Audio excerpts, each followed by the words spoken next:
안녕하세요. 건강 365 아나운서 추인경입니다. 암 진단을 받으면 긴 시간의 치료 과정이 필요합니다. 많이 지치고 힘들죠. 그런데요, 희귀암으로 진단되면 정보가 부족하다는 것에 어려움이 더해지기도 합니다. 일단 처음 듣는 이름에 당황하기도 하고 어떻게 이해해야 하는지 답답해지는 거죠. 국립암센터가 희귀암 환자와 가족들을 위한 희귀암 정보 포털을 구축하고 운영 중에 있습니다. 희귀암에 대한 정확한 건강 정보를 비롯해서 전문 의료진과의 연결을 지원하는데요. 어떤 의미인지 잠시 후에 알아보겠습니다. 그리고 심장 질환의 하나인 판막 질환에 대해서도 살펴봅니다. 건강 365 전람회의 취중 진담 듣고 시작하겠습니다.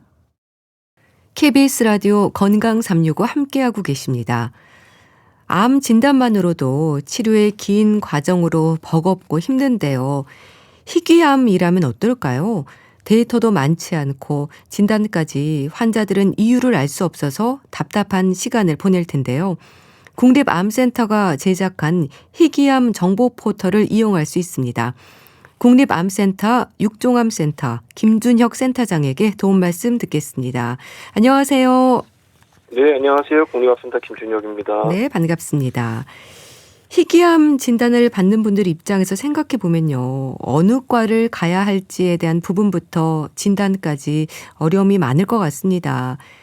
일단 암이라는 생각도 못할 수 있지 않을까요? 이유를 몰라서 답답해 하실 것 같아요. 어떤가요?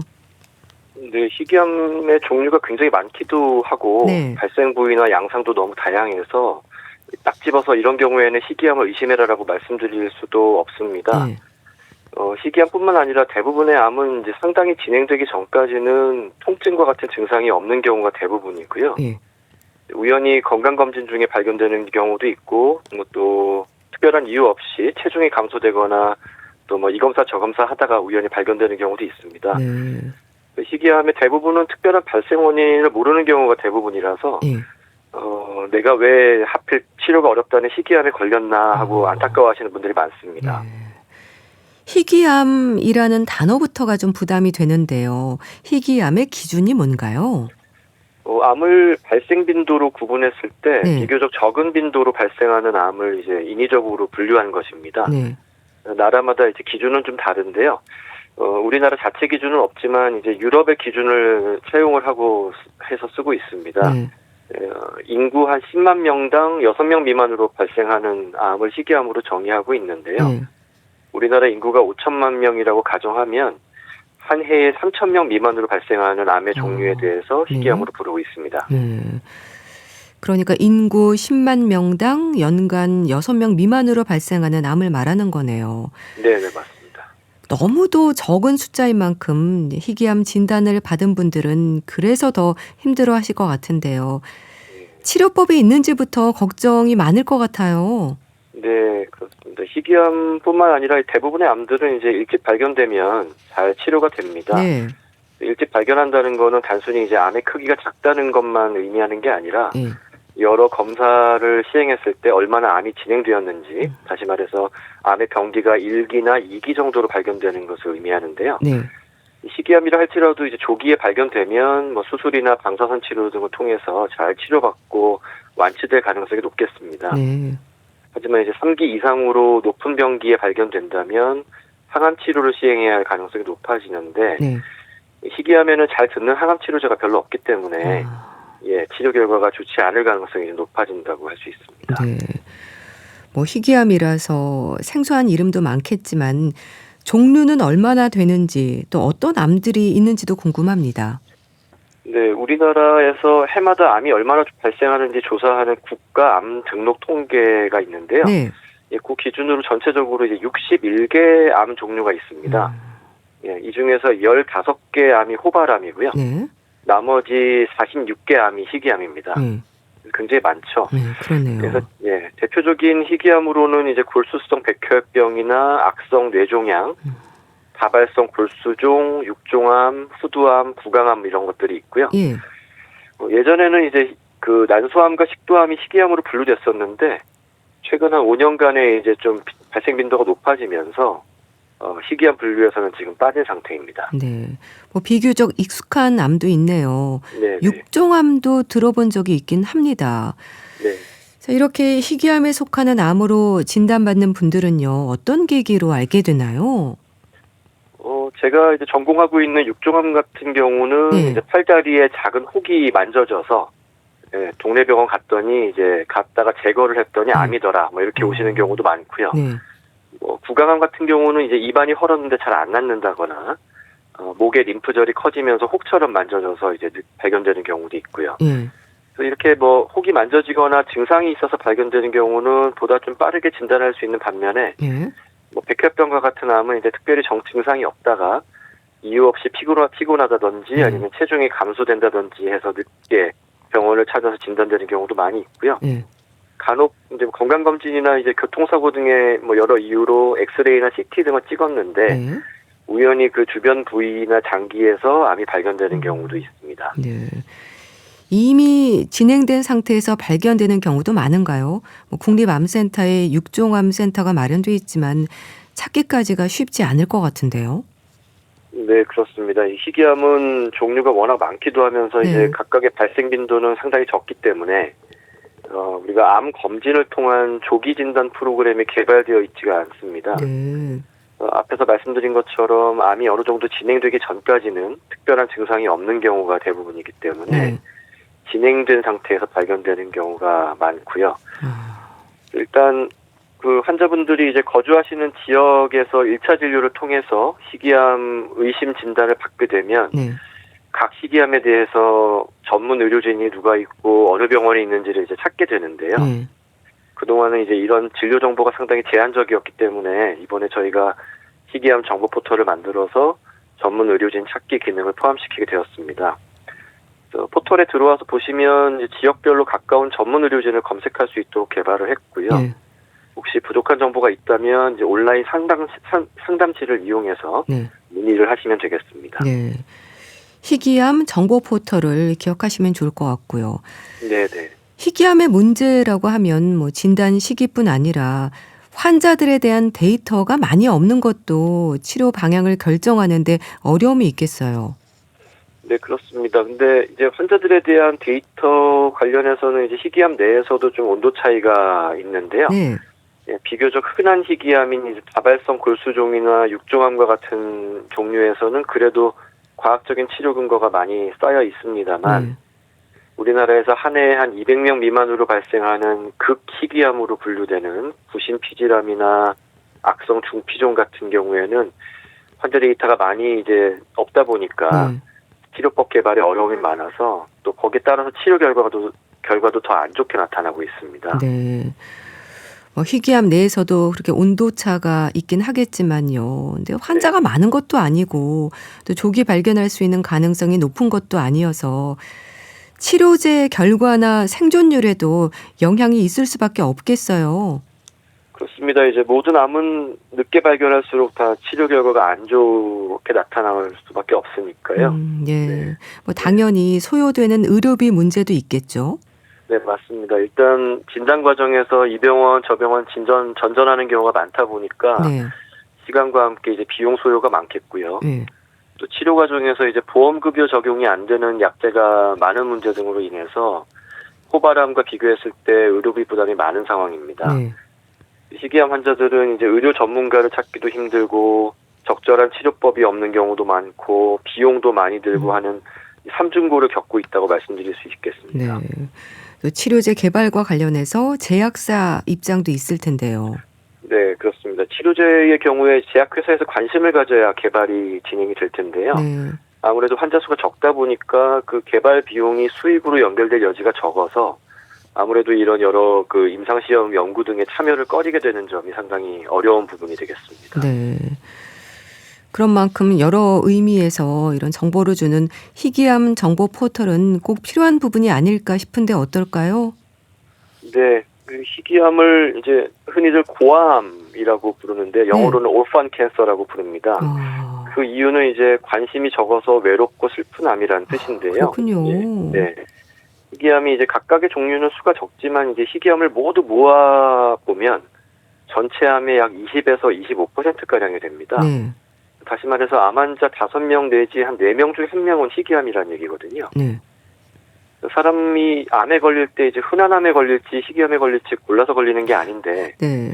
앞에서 그렇죠. 말씀드린 그런 승중고를 겪게 되는 희귀암으로 진단되면 얼마나 외롭고 슬프겠습니까? 그렇네요. 예, 그래서 제약회사나 이제 민간 부분에서 관심이 덜할 수밖에 없기 때문에 저희 국립암센터와 같은 공공기관에서 공익적 책임을 다해야 할 부분이라고 생각하고 다소 늦은 감이 있지만 이와 같은 이제 희귀암 정보 포털을 구축하게 되었습니다. 네. 희귀암에 대한 지원이랄까요? 이 부분은 어떻습니까? 그동안 이제 희귀암에 대한 정부 R&D 투자가 전체 암에 대한 투자 금액 중에 한 6% 정도에 그쳤었는데요. 많이 부족했습니다. 네. 앞으로는 이제 개별 희귀암종에 대한 연구 지원이나 그 희귀암 환자에 대한 사회 경제적인 지원을 늘리기 위해서 전체 희귀암에 대한 지원 사업을 이제 확대하는 방향으로 진행되어야 된다고 생각을 하고요. 네. 왜냐하면 아무래도 이제 각각의 희귀암에 대한 환우회라든지 전문가 집단의 목소리가 크지 않기 때문이거든요. 네. 그래서 저희 국립암센터에서는 이렇게 전체 암의 20에서 25%에 달하는 희귀암에 대한 이제 암 관리 정책을 수립을 하고 있고, 네. 다기관 연구를 활성화시키기 위한 시스템을 이제 구축하기 위해서 여러 기획을 진행 중입니다. 그리고 이제 희귀암 환자들에 대한 건강 형평성을 확보하는 목적으로 중앙부처의 예산 증액을 요구하고 있고요. 기업에도 좀 이제 사회적 책임과 관련해서 지원 사업을 좀 요청드리고 있습니다. 아울러서 이제 희귀암 연구와 환자에 대한 지원을 위해서 기금 모금 사업도 진행하고 있습니다. 네, 좀 관심이 필요한 부분일 텐데요. 네네. 국내 실정에 맞는 희귀암 정보 포털을 구축하기까지 준비 기간도 있었을 텐데 언제부터 노력하고 준비하셨을까요? 네, 말씀드린 것처럼 이제 국립암센터에서 이 희귀암 환자에 대한 공익적인 책임을 다해야 된다는 판단을 하고 2021년도에 희귀암 연구 사업단을 수립했습니다. 제가 사업단장을 맡아서 시작을 했습니다만 이제 주어진 예산이 그렇게 크지 않다 보니까 각종 희귀암에 대한 기초 연구와 임상시험 연구 위주로 3년 동안 일기 사업을 진행했었고요. 희귀암 환자들에 대해서 올바른 건강 정보를 전달하고 또 진단 치료가 지연되지 않도록 도와드리는 헬프라인 서비스의 필요성을 저희가 절실히 느끼고 있었습니다만은 현실적인 어려움이 있어서 좀 늦춰지다가 이제 2024년부터 저희 2기 사업을 통해서 이제 희귀암 정보 포털 구축을 진행하게 되었습니다. 진행 과정에서도 좀 난관들이 있어서 오픈하는데 좀 시간이 좀 걸렸는데요. 열심히 준비를 해서 오픈을 했고 국립암센터가 주관해서 운영하지만 이제 국내 다른 주요 의료기관 내에 희귀암 센터와도 연계해서 진행을 하고 있습니다. 홍보는 잘 되고 있나요? 올바른 정보를 위해서도 중요하다는 생각인데요.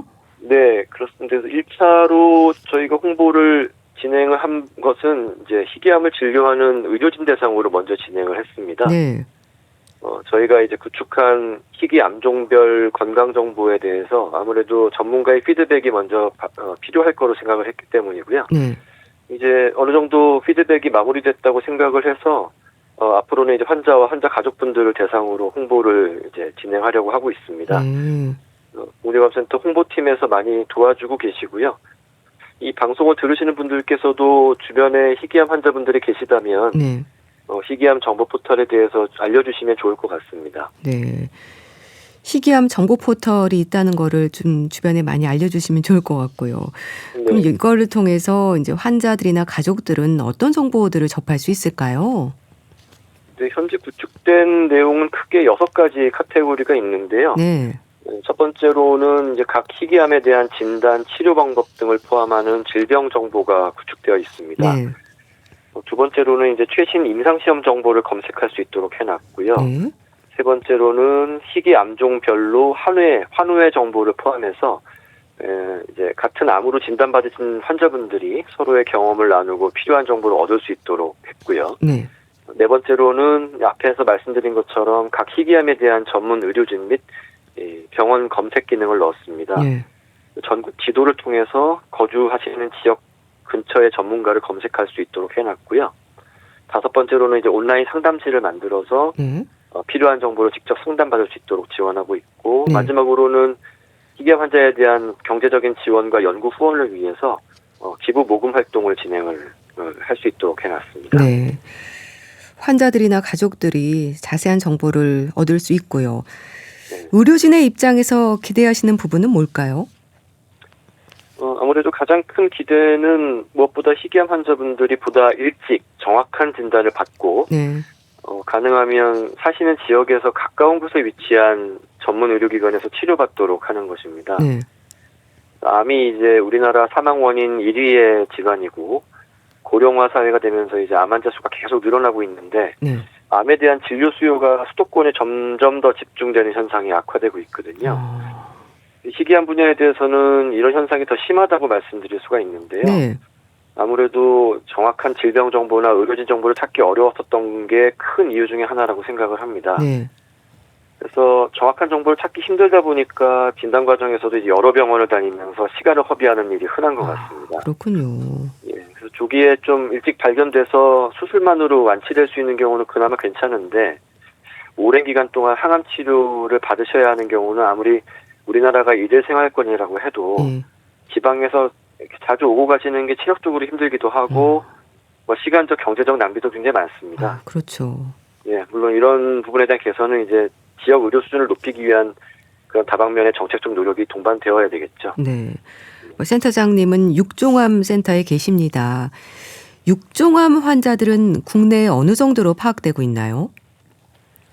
네, 육종암은 이제 대표적인 희귀암인데 근육이나 뼈와 같은 이제 근골격계에 발생하는 암을 말하고요. 네.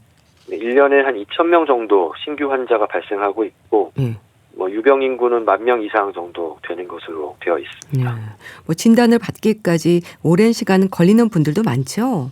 네, 그렇습니다. 이제 말씀드린 것처럼 이제 수도권하고 지방의 의료 격차가 이게 심화되고 있다 보니까 지방에 이제 더 전문 의료진의 수가 또 적어지고 수도권으로 편중되고 있는 상황이고요. 그러다 보니까 처음 진료 보는데 이제 소요되는 시간도 굉장히 길어지고 있는 상황입니다. 육종암 환자들이 치료 과정에서 가장 힘들어하는 부분은 뭔가요?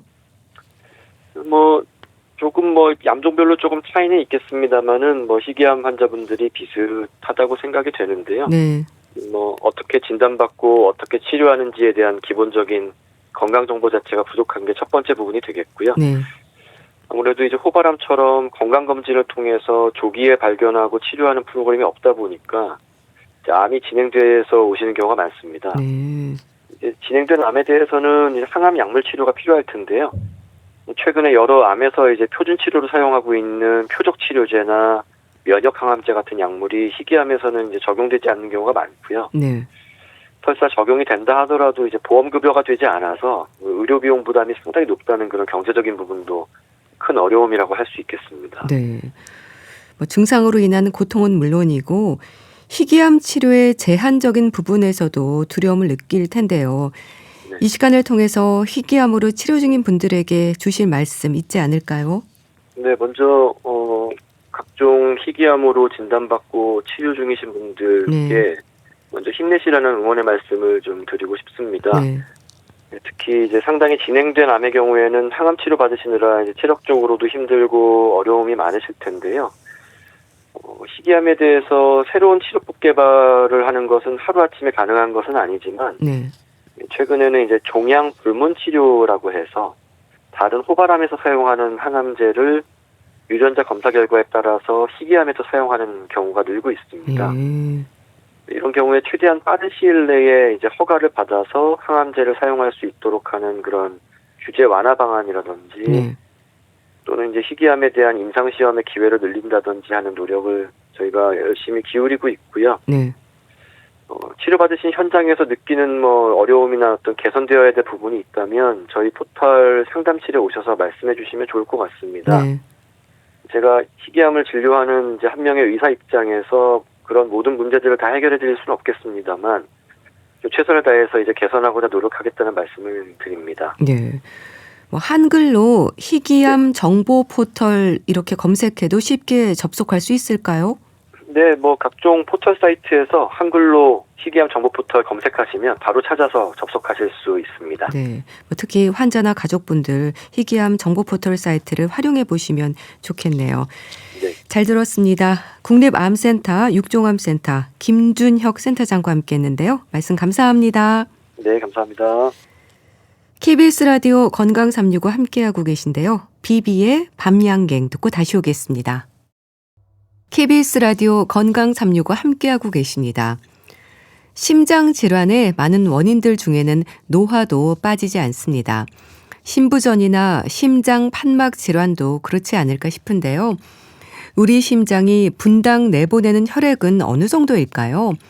혈액이 우리 몸 곳곳으로 잘 흐르도록 조절하는 데는 열렸다 닫혔다 하는 심장 판막의 역할이 중요합니다. 그런 심장 판막이 제대로 기능을 못하면 어떤 문제가 생길까요? 경희대병원 심장내과 김원 교수에게 도움 말씀 듣겠습니다. 교수님 안녕하세요. 네, 안녕하십니까. 네, 반갑습니다. 심장 질환의 위험에서 판막 질환도 많지 않나요? 네, 심장 판막병이 예전보다는 많이 흔해졌고요. 네. 특히나 65세 이상 고령에서는 대략 한 10% 정도에서 있는 걸로 그렇게 되어 있습니다. 왜냐하면 그 퇴행성 판막 질환이라 그래가지고요. 네. 이제 고령이 되면서 증가하는 판막 질환이 많이 늘어나가지고 그렇습니다. 네. 심장 판막이 하는 일이 뭔가요? 혈액 공급에 아주 중요한가요?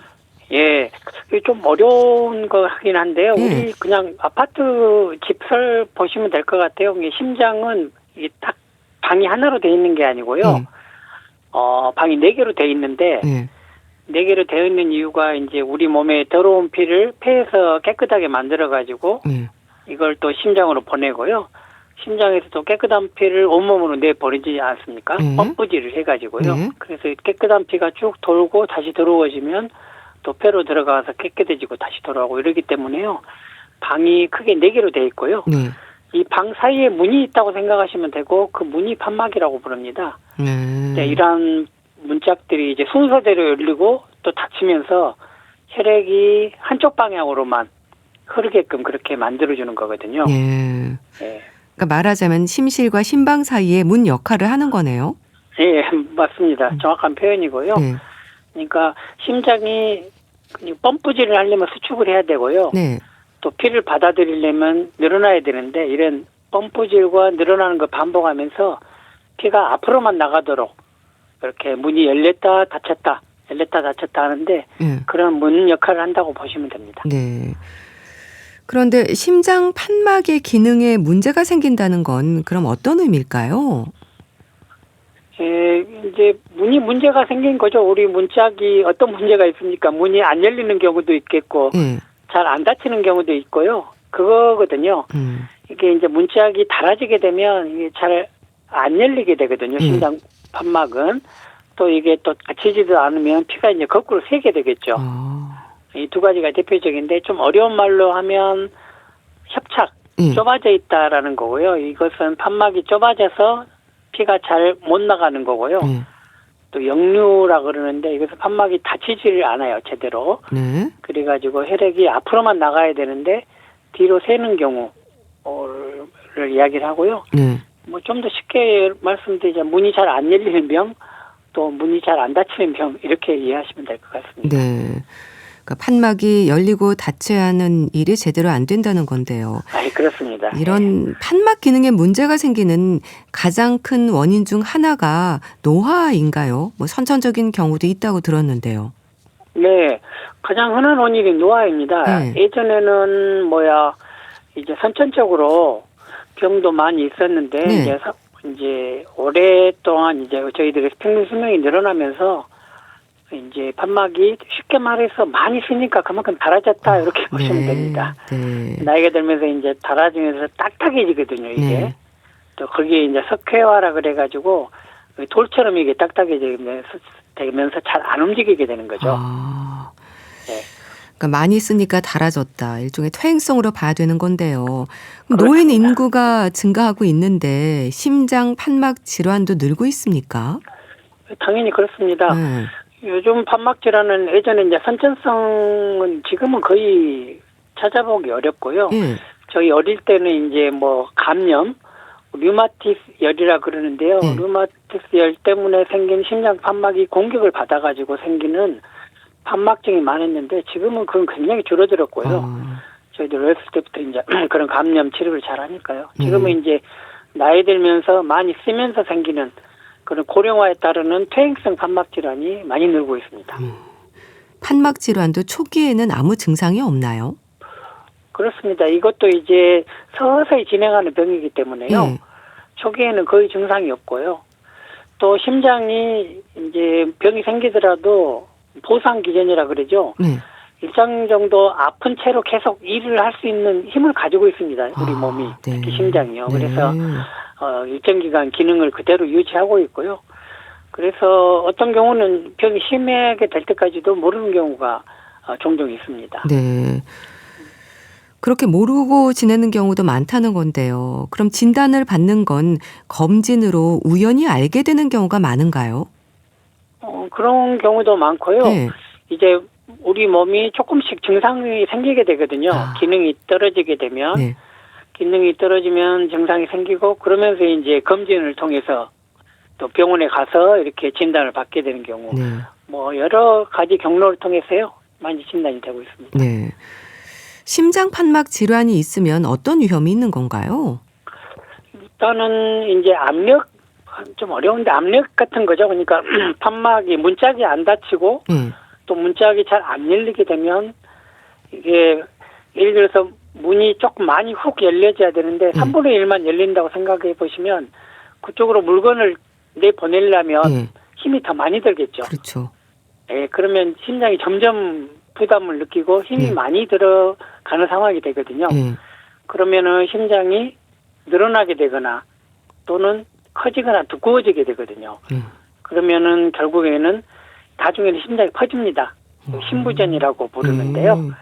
네, 그렇게 되기도 하고 또 이제 너무 심장이 일을 많이 갑자기 확 하다가 되면은 부정맥이 생길 수도 있고요.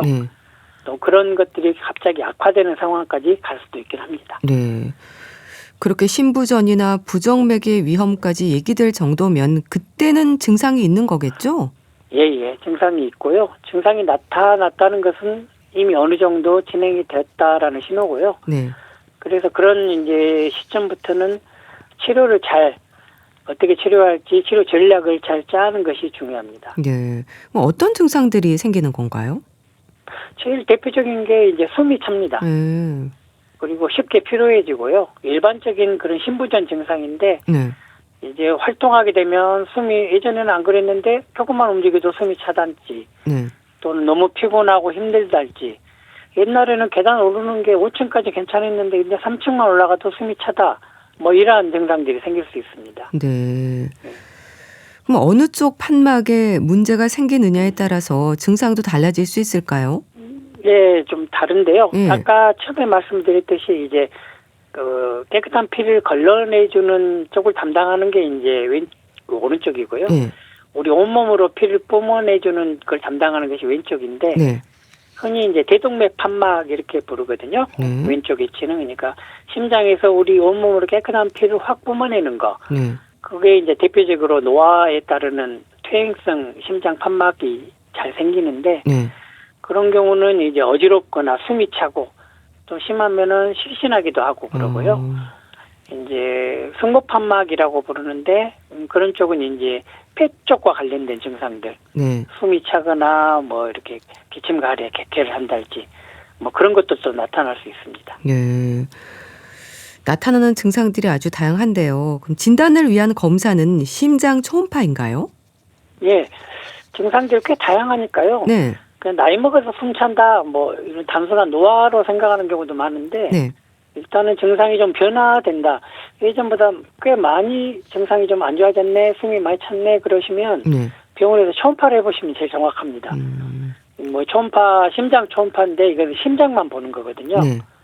이것은 이제 초음파기 때문에 뭐 이렇게 혈관을 타거나 그러진 않기 때문에 안전하고 쉽게 또 반복적으로 판막의 구조 기능 이걸 동시에 또 평가할 수 있는 정확한 검사입니다. 네. 심장 초음파, 이제 심초음파도 경흉부 심초음파, 경식도 심초음파로 구분이 되던데 어떤 차이인 건가요? 예, 이건 어렵게 하는데 우리가 보통 이제 몸 밖에서 보는 거긴 한데요. 예. 심장이 약간 뒤쪽에 위치해 있거든요. 그래서 이제 가슴 위에서 기본적으로 보는 걸 경흉부라고 부르고요. 네. 이제 우리 내시경 하는 거 있지 않습니까? 네. 내시경처럼 심장 초음파 거기 사진기를 이렇게 식도로 넣어가지고 심장 뒤쪽에서 보는 게 있어요. 그게 경식도인데 심장 뒤쪽에서 보면 더 깨끗하게 보입니다. 심장이. 예, 그래서 이제 가슴으로 보는 게 좀 어렵거나 잘 안 보이거나 그런 분들은 이제 또 정밀하게 봐야 될 때는 식도로 넣어가지고 보는 검사를 하기도 합니다. 네. 그런 심장 초음파 검사를 하고요. CT나 MRI 검사도 진행이 되나요? 예, 이제 필요 시에는 하는데요. 예. 심장 판막을 정확히 보기 위해서는 심장 초음파가 기본 검사라고 생각하시면 됩니다. 네. 이런 여러 가지 검사들을 통해서 구체적으로 뭘 살피는 건가요?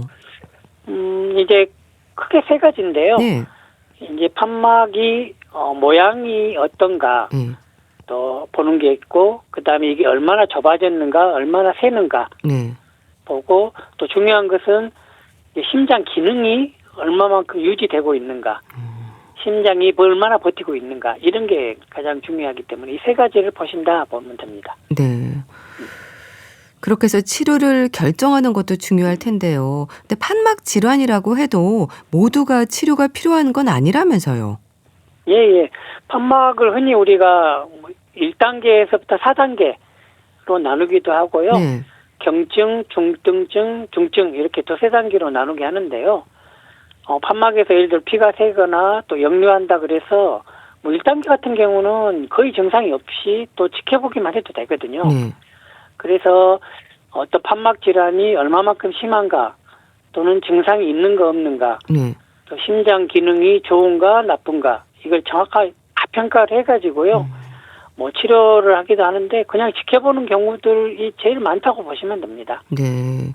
그러니까 경증인 경우에는 그냥 지켜보는 경우가 이제 많다고 하셨는데, 그럼 경증과 중등도 이상을 판단하는 기준은 뭔가요? 이것은 그냥 초음파로 보고가지고 저희들이 좀 이렇게 수치화 시켜놓은 그 기준이 있습니다. 이제 거기에 따라서 저희들이 평가를 하고요. 그다음에 증상이 매우 중요합니다. 그 두 가지, 그러니까 심장 판막 상태에 따르는 중증도와 환자 증상의 중증도, 이 두 가지를 다 종합적으로 평가를 해가지고 저희들이 치료를 이렇게 결정하고 있습니다. 네. 그럼 중등도 이상이어도요, 일상에 불편을 느끼지 않으면 그냥 정기검진으로 관찰할 수도 있는 건가요? 예, 그렇습니다. 이제 증상이 없고 심장 기능이 괜찮다면 저희들이 정기적으로 보는 경우가 있고요. 근데 환자의 증상이라는 것이 좀 주관적이기 때문에, 증상이 본인은 없다 하더라도 이미 기준을 넘어선 그런 경우에는, 기준을 넘어서 심한 중증의 그런 경우는 저희들이 수술적 치료나 그런 치료를 좀 적극적으로 하는 경우도 있습니다. 네. 증상이라고 한다면 호흡 곤란이라든지 숨찬 증상 그런 것들인가요? 예. 네. 약물 치료로도 가능한 경우가 많은가요? 약물 치료는 실은 판막 질환에서는요, 보조적인 역할이라고 보시면 됩니다. 이게 이제 어떤 달아지고 노화로 생긴 퇴행성이기 때문에요.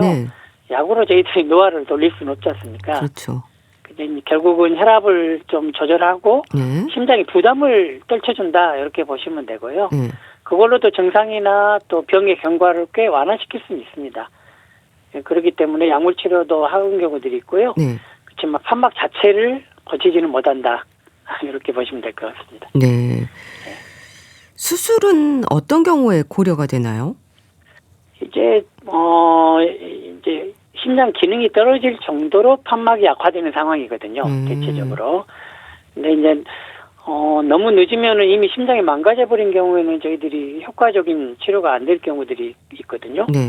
또는 아직은 수술할 정도가 아닌데 너무 빠르면 또 실은 환자분한테는 불필요한 치료가 되니까 그런 타이밍들이 매우 중요한데, 결국 수술은 이제 더 이상은 심장이 너무 부담을 많이 느껴서 안 되겠다. 그런 경우에 한다라고 생각하시면 됩니다. 네.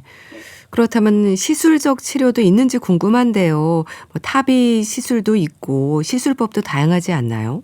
예, 그렇습니다. 판막 치료는 결국은 이제 수술이란 것은 가슴을 이제 가르고 열고 수술을 하는 이제 어떤 조작을 가하는 거고요. 네.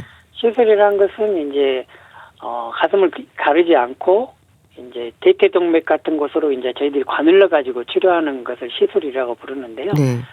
최근에 이제 대동맥 판막 협착증은 지금은 예전에 전부 다 수술을 보냈죠. 근데 지금은 이제 수술하기 어려운 상황이 있고, 특히 고령 같은 경우는요, 80세 이상 또는 뭐 다른 병이 같이 동반되어 있는 경우는요, 저희들이 수술을 하지 않고 탑이라 그래가지고요.